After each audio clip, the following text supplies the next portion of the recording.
आग्रह करूँगा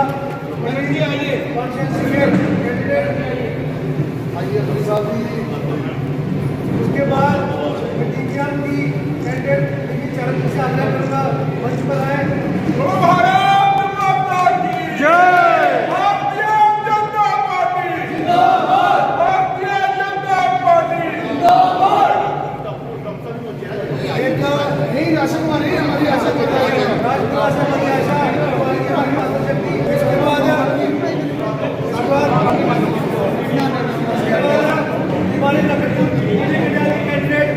यार कि यार मोबाइल अगे उन्होंने मोबाइल थले रखो फिर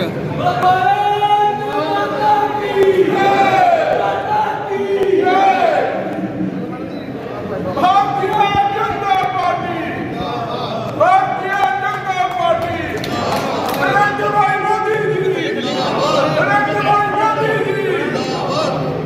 खुले खुले अपने टांगे ये थे चलो लाइन बनाओ जी पार्टी जिंदाबाद, भारतीय जनता पार्टी जिंदाबाद, भारतीय जनता पार्टी जिंदाबाद।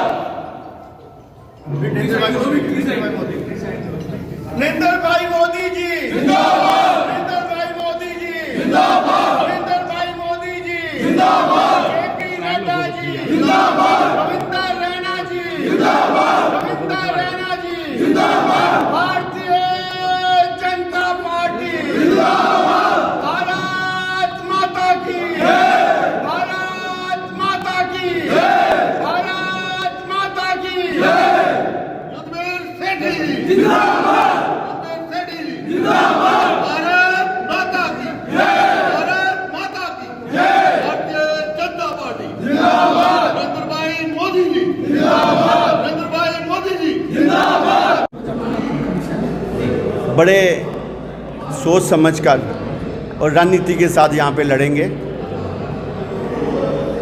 नरेंद्र भाई मोदी जी का हम धन्यवाद करते हैं कि जिन्होंने पहली बार 70 सालों में डीडीसी के चुनाव कराए और जो हमारी लड़ाई है वो राष्ट्रवाद और राष्ट्रद्रोह दो ताकतें जो जम्मू कश्मीर में काम कर रही हैं। हम राष्ट्रवादी होते हुए ऐसे लोगों को, ऐसे नेताओं को यहाँ से लोगों को भी अपील करते हैं कि ऐसी फोर्सेस कभी भी हमें नहीं लानी चाहिए जिन्होंने 70 साल यहाँ पर रहकर परिवारवाद की राजनीति कर कर जम्मू कश्मीर को लूटा। सिर्फ 8-10 परिवारों को छोड़ के गुर्बत है जम्मू में भी, कश्मीर में भी। आतंकवाद यहाँ पर अलगाववाद का साया रहा। हुर्रियत नेताओं के पाकिस्तान के इशारे पर यहाँ पे नेता हमारे नाचते रहे और जम्मू और कश्मीर को गरीबी दी। समय आ चुका है अब 370 के बाद। इनको तकलीफ़ क्या है? आज इन्होंने इकट्ठे गुपकार गैंग, गप गैंग बना दिया। वो गैंग किसके लिए बनाया? कि जो लूट खसोट बाकी रह गई थी उसको भी पूरा किया जाए। एक पिच तैयार की जिसमें पीडीपी, एनसी, कांग्रेस सब पार्टियां इकट्ठी हुई सिर्फ एक ही राष्ट्रवादी को हराने के लिए कि मोदी जी को हराना हमने, क्योंकि नरेंद्र भाई मोदी जी देश के लिए कार्य करते हैं। पर मैं बता दूं, हमारे जो जोश देखो अब कार्यकर्ताओं के बीच में और कैंडिडेट के बीच में, हम लोग जीतेंगे और अवश्य जीत के आएंगे। हमारी लड़ाई सिर्फ कठुआ डिस्ट्रिक्ट में एनसी, पीडीपी और कांग्रेस के खिलाफ़ है।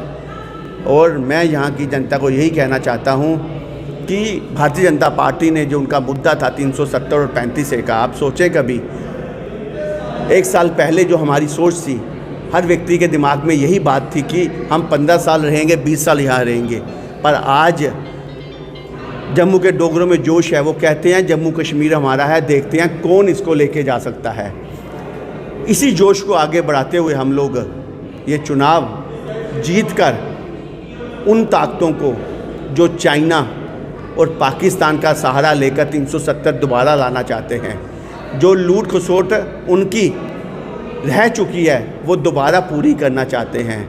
वो पढ़े लिखे युवकों के हाथ में, डिग्री होल्डर युवकों को भड़काकर जिन्होंने पत्थर पकड़ाया था कश्मीर के अंदर, जिन्होंने जम्मू कश्मीर का हालात ख़त्म किए, जिसने टूरिज़्म यहाँ ख़त्म किया, जिन्होंने मेडिकल के नाम पे एक हड्डी टूट जाती है, हमें अमृतसर भागना पड़ता है, मेडिकल ज़ीरो। एजुकेशन में हमारे बच्चे 12वीं के बाद बाहर पढ़ने जाते हैं, मेडिकल के नाम पे हम ज़ीरो। नौकरी के नाम पे हम 70 सालों में यहाँ पे आज ज़ीरो हैं। और अगर इकोनॉमिकली हम आर्थिक तौर से अपने आप को स्टेट को देखते हैं तब भी हम ज़ीरो हैं। सैलरियों के लिए पैसे हमें लेने के लिए सेंटर के द्वार खड़काने पड़ते हैं। अगर हम सेक्टर के अंदर जाके देखें तो जम्मू के लोगों को नौकरियाँ ज़ीरो। इसलिए आज एक समय आ गया है नरेंद्र भाई मोदी जी के कार्यकाल में, हम लोगों ने डेवलपमेंट के साथ साथ गुड गवर्नेंस करते हुए जम्मू कश्मीर को और मजबूत करना है, यहाँ की सीमाओं को मजबूत करना है, यहाँ के युवकों को मजबूत करना है, यहाँ के किसानों को मजबूत करना है। इसके लिए ये तीसरा टायर है जिसका 70 सालों से चुनाव ना कराकर लोकतंत्र का ढांचा घोटा गया और जो इसके पैसे आते थे ये परिवारवाद के लोग खाते थे। अब वो पैसा ज़मीनी स्तर पे लगेगा। इसलिए मैं मीडिया से भी अनुरोध करता हूँ कि आप लोग बढ़ चढ़ कर इस इलेक्शन के अंदर भाग लेकर इन इलेक्शनों को सफल कराएं। यही आगे हमारी विरासत है, इसी से ही आगे हम लोग बढ़कर अगली जो असेंबली की जो सियासत है, अगली असेंबली कैसे राष्ट्रवाद लोगों की बने और भारतीय जनता पार्टी किस प्रकार से चीफ मिनिस्टर बनाकर इसको मजबूत करे और अखंड भारत का जो हिस्सा है उसको किस प्रकार से और मजबूत करे, इसकी हम लोग तैयारी इस चुनावों से कर रहे हैं। डॉक्टर फरूखुल्लाह का बयान सामने आया जिसमें उन्होंने कहा है कि भाजपा जो धर्म की राजनीति करते हैं और वो देश के दुश्मन नहीं भाजपा के दुश्मन है, क्या कहना चाहिए? देखो, भारतीय जनता पार्टी का वही दुश्मन होगा जो चाइना का समर्थन लेगा।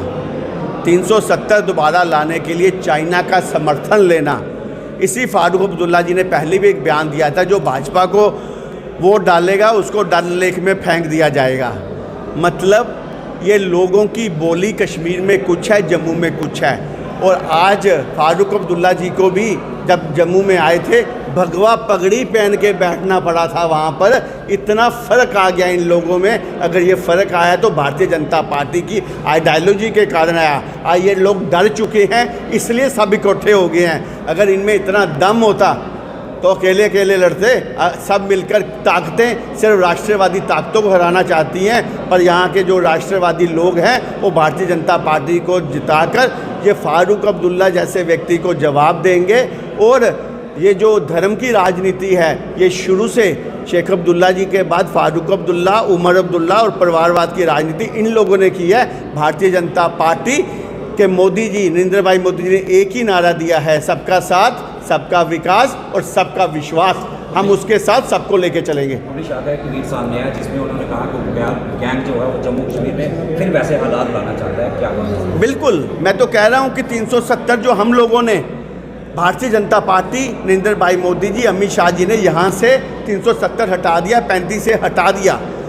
मैं लोगों को कहना चाहता हूँ कि जो हमें डर था यहाँ पे, आज वो डर हमारा दूर हो चुका है। अब बारी आपके हाथ में, गेंद आपके हाथ में, लोगों के हाथ में है कि किसको इस इलेक्शन में जिताकर राष्ट्रवाद फोर्सेस को लाना है या राष्ट्रीय विरोधी फारूक अब्दुल्ला, महबूबा या इन लोगों को लाना है। उसके बाद की कैंडिडेट चरण से आग्रह करूंगा मंच पर आए।